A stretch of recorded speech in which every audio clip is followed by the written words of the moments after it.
हरे सखी रे सैया हमर कबो न हरे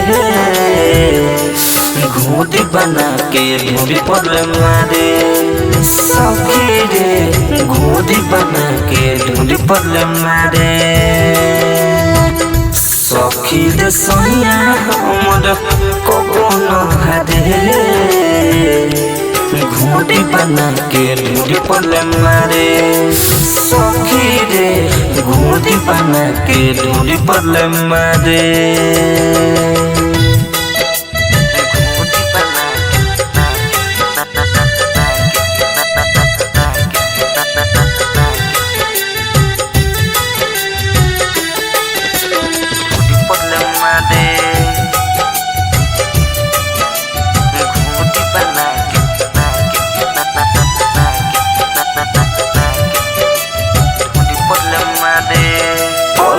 हरिया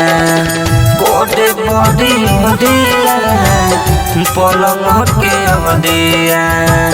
थोड़ थोड़ कापे सखी हमर शरीरिया थोड़ थोड़ कापे सखी हमर शरीरिया पानी के बुलका सखी जुबन पढ़े पानी के बुनका सखी जुबन पढ़े घोड़ी बना के ढूंढी पर मारे सखी रे घोड़ी बना के ढूंढी पर मारे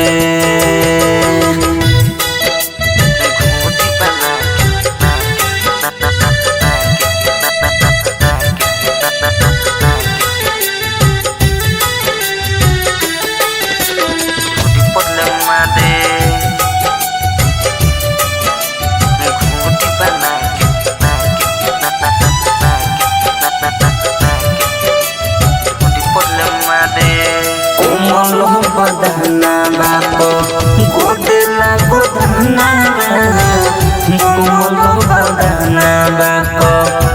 हबे कसाई सखी राजू सजना हबे कसाई सखी छोटू सजना तो दयाल के दीवाना गरमी के झारे तो दयाल के दीवाना गरमी के झारे घोड़ी बना के ढूंढी पर मारे सखी रे घोड़ी बना के ढूंढी पर मारे।